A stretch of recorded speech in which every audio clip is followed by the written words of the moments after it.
They say a good teacher is like a candle. It consumes itself to light the way for others. Teachers dedicate their lives to educating and shaping the future professionals of this society. Managing countless students, crafting numerous lesson plans, and preparing teaching materials may be exhausting, but it proves that they are the unsung heroes behind every success. We have been fortunate to encounter Sir Mark Rojas, a teacher, a child, an uncle, a breadwinner, a provider.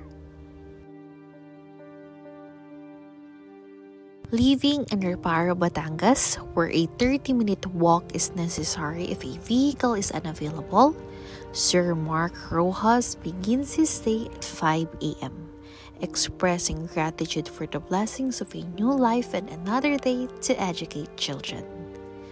After fixing his bed and managing his wallet, his father ensures that Mark starts the day with a full stomach. Mark's father, waking up before the alarm clock, prepares a glass of milk and proceeds to cook breakfast.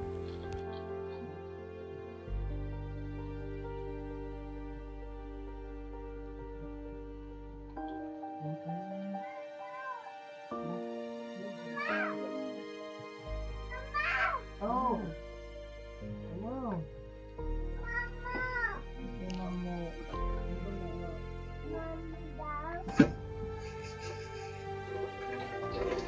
Hindi niya ako kinakahiya. Hindi niya kinakahiya ang katayo namin sa tabi niya. Yun ang pwede kong sabihin, proud ako sa kanya. Ganang ugali. Kamusta naman po si Sir Mark bilang isang kapatid po? Napaka-responsable. Kapatid niya, nanahinig tumusungay. Yung magkapatid na yan, yung magalang nagsagot ang pagminsan. Pero hindi siya ang kapatid na marunong magdamot sa kapatid. Kamusta naman po si Sir Mark bilang isa naman pong tito sa kanyang mga pamangkin? Hindi napaka-spoiled sa kanya. Sobrang spoiled ng mga pamangkin kami. Dahil ganyan ko siya pinalaki.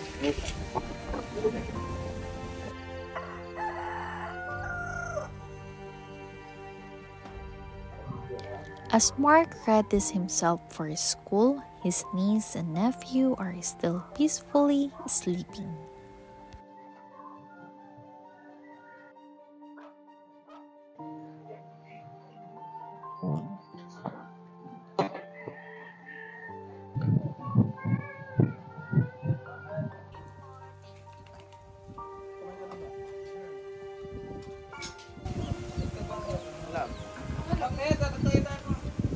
It's 6 a.m.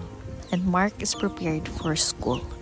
His father drives him to the highway on their motorcycle where Mark takes a jeepney to Poblacion.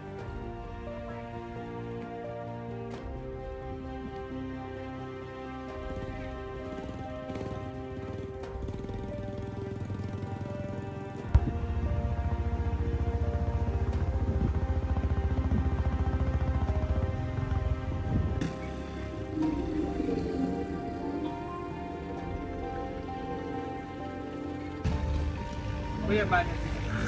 Nasulit.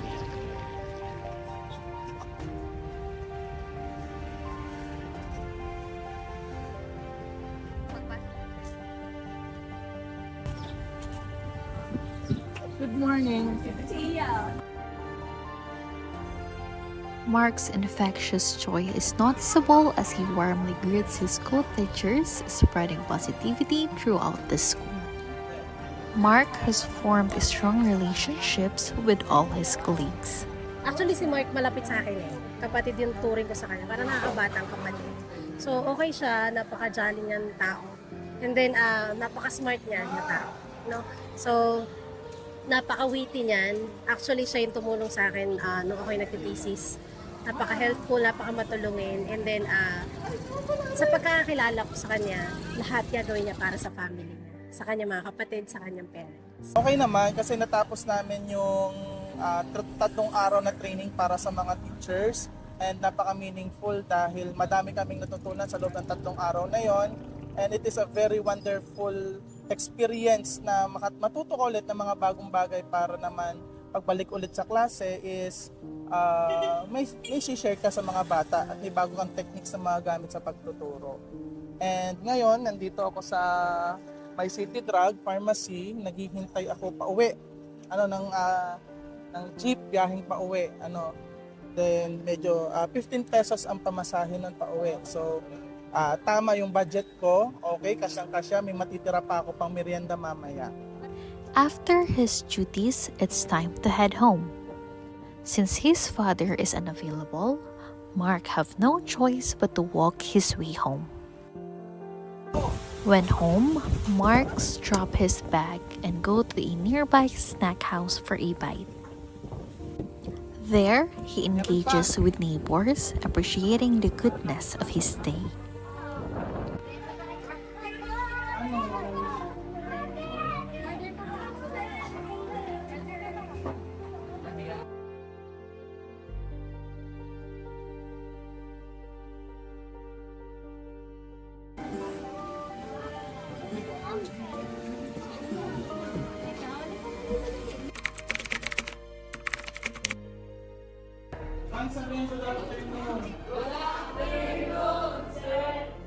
With the students returning from the semestral break, it's time for Mark to reconnect.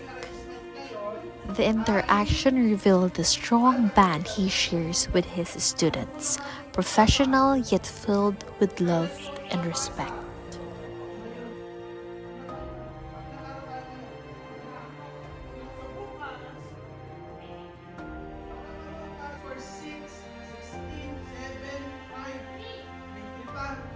Hello po, my name is Mark Humarang Rojas, and ako po ay isang public school teacher na nagtatrabaho dito sa Nasugbu, and ako po ay 29 years old, turning 30 this April 14, 2024.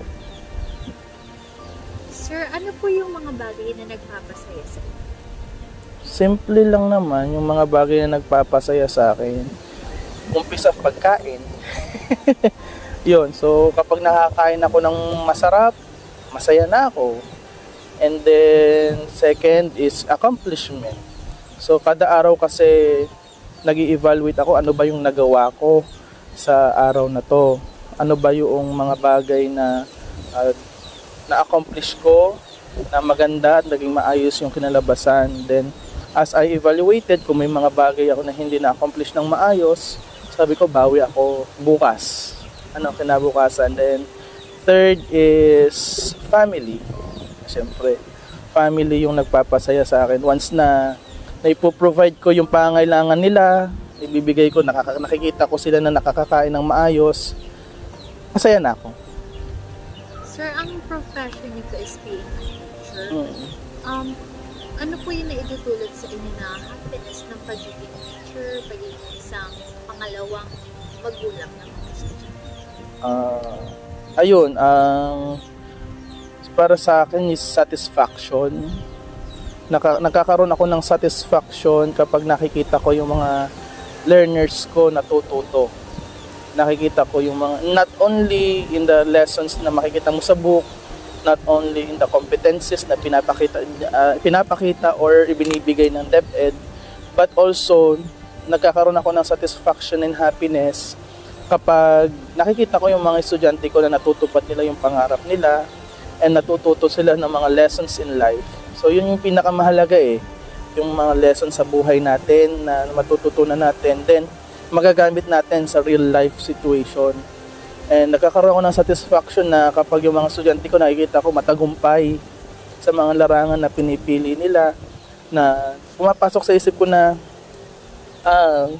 once in a part of their life is naging bahagi ako ng buhay na yon, and nagkaroon ako ng part sa paghubog kung sino at ano sila ngayon.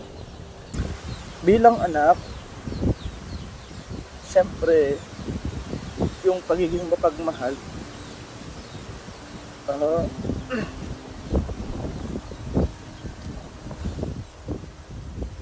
sobrang mapagmahal akong anak sa mga magulang na come to the point na buong pangarap ko, sila yung nandoon.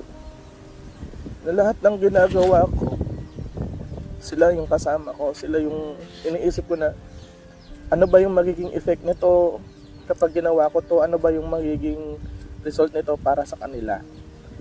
Paano ko ba maibibigay sa kanila yung magandang buhay, paano ko ba sa kanila pagkakaloob na makaranas man sila ng sarap sa buhay kahit papaano. So bilang anak, siguro masasabi ko na provider ako. I can provide them their happiness, their needs, and most especially yung love na kailangan nila. Last June 24, 2023, bigla siya kinuha sa amin. I wasn't prepared sa mga ganung pagkakataon. June 23, nasa work ako.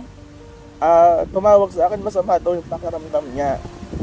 And then sabi ko, dalhin niyo sa hospital, dalhin niyo sa clinic, bigyan ng first aid. And then right after that, pagdating ko sa hospital, hindi pala ganun okay, malma. And then 23 ng hapon, dinala namin siya sa ICU. Then nung gabi, pagdating ng doctor niya, sinabi sa amin na brain dead na siya, wala nang pag-asa. So June 24, nag-decide kami na tanggalin yung life support niya. Yun ang pinakamasakit sa part ng bilang anak. Na kunin yung life na pinakamahalagang tao sa buhay. So, inisip ko, I'm so devastated. Wasak. Go lahat. Yung mga plano, yung mga pangarap. Pero sabi ko sa sarili ko, hindi pwedeng tumigil yung buhay ko kasi meron pa akong ama. So, I have to continue. Kailangan ko i-cope up. Makapag-cope up sa nangyayari dito. Kailangan ko ayusin yung sarili ko. Dahil meron pang tao na naghihintay sa akin, meron pang tao na umaasa sa akin. So, masakit man tanggapin, pero tinanggap ko na ganun talaga ang buhay. Ganun talaga yung may mga unexpected ka na pangyayari na darating sa buhay mo dahil hindi naman natin hawak yung bukas eh. So, tiningnan ko na lamang yung positive side ng life. Tinignan ko yung positive side ng life na life must go on. Ako naman ang sasalo ng responsibilidad mo. Kaya sabi ko, ako nang bahala. So by that, nagsusumikap ako, pinagsumikapan kong gawing positibo yung mga negatibong nangyayari sa akin. Instead na magmukmuk ako, magtrabaho ako. Yung mga perang natatanggap ko, ginawa kong productive. Kaya by that, kahit paano sa mali na pamaraan, nakapagpatayo ako ng maliit na bahay. So ginamit kong inspirasyon yung pagkawala niya. Ginamit ko yung lakas. Bilang isang guro, masasabi ko na una, stricto talaga ako eh. Kaya minsan sinasabi ng mga estudyante ko, bakit si sir laging galit? Yun. Hindi naman totally sa laging galit. Nagagalit lang ako kasi kapag may nakikita ako na hindi maganda sa kanila, na maaaring maka-apekto sa future nila. Kasi gusto ko, ngayon pa lamang habang nag-aaral sila, nare-realize na nila yung katotohanan ng buhay. Yung reality ng life. Yung life kasi hindi isang telenovela eh. Na may na laging maganda, may minsan masasabi natin, kokonti lang ang maganda talaga sa buhay eh. Minsan masalimuot yung life. Pero bilang isang guro, itinuturo ko sa kanila yung reality ng buhay eh. Na ang buhay, parang isang laban niya na walang championship. Pero kinakailangan araw-araw mong ipanalo. At the end of the day, masabi mo sa sarili mo, nanalo ako. Nanalo ako sa laban ng buhay. So bilang isang guro, may tuturing ko sa sarili ko na parang life coach na rin. Father sa mga bata sa mga grade 7 at grade 8. Kahit laging galit, pero yung galit ko kasi is para maturuan sila, para may pakita sa kanila na yung ginagawa nila is mayroon nagiging epekto sa kanilang kapwa. Yung masamang ginagawa nila, there's always a negative effect. So anong dapat nilang gawin? So para magkaroon sila ng positive effect, gumawa sila ng mga positibong bagay. Mag-aral sila ng mabuti, maging mabuting estudyante sila, maging magalang. So yun yung tinuturo ko sa kanila bilang isang guro, which is yun din ang tinuro sa akin ng aking mga magulang. Pagdating naman sa positivity sa kapwa ko, gusto ko ipakita yung accomplishment ng parents ko. When it comes sa pagtulong sa kapwa, when it comes sa ibang bagay. Gusto ko ipagmalaki yung ginagawa nila dito, yung mabuting bagay na ginawa nila dito, yung simpleng pag-o-offer ng kapirasong lupa na mapagtatamnan nila para makatulong sa mga taga rito. So by that, nakikita ng mga tao sa paligid ko na, uy, pwede palang gawin natin yun. Pwede pala na ganun, na may mga tao pa pala na mag-o-offer ng kanilang piece of land para sa ibang tao, para makatulong din sa mga taong naapektuhan ng pandemya. As a whole person or as a total person talaga, bilang isang Mark Rojas, na-spread ko yung positivity ko by sharing my smile. Yung aking mga kasama sa trabaho, pinapasaya ko sila. Kapag kami ay sobrang stress na, madaming gawain, magbibigay ako ng jokes, magpapatawa ako. And then, kapag naman, minsan alam ko yung mga estudyante ko, medyo stress na, ngingiti lang ako, nakangiti. Pag nakita kasi nila na nakangiti si sir, pagpasok ng classroom, sasabihin nila, ay, hindi galit si sir. Good mood si sir, walang problema si sir, sige, masaya tayo. So by that simple smile, by those simple jokes na binibigay mo, makakapag-extend ka ng buhay ng tao. Siyempre, di ba, yung laughter is the best medicine. Hahaba pa yung buhay nila. And hindi ka magpo-promote ng fear sa mga tao dahil yung smile mo, patatandaan na you are open. Open ka sa kanila na pwede kang lapitan. So by that, na-spread ko yung positivity bilang Mike Rojas. Una, sa iyo, Ama, lagi mong tatandaan na proud ako sa iyo.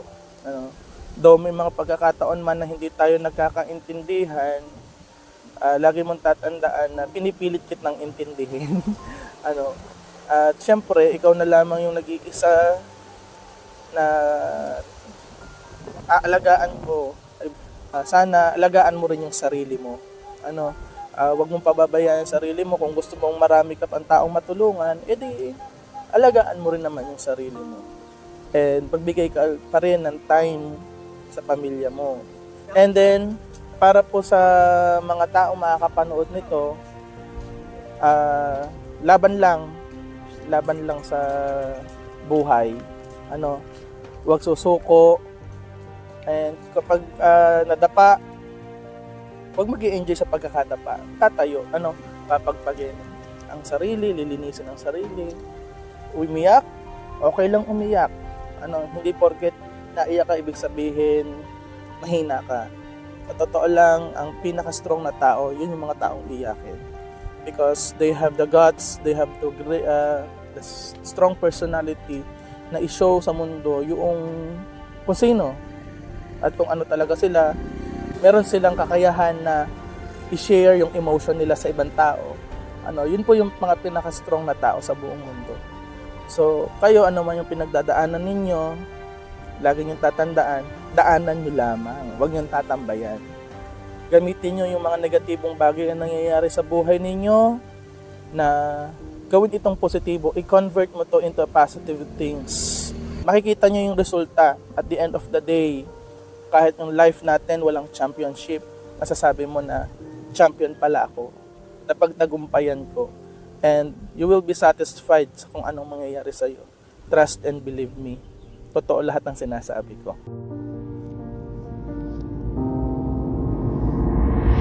This is Mark J. Rojas, a breadwinner, a public secondary teacher. And this is my story.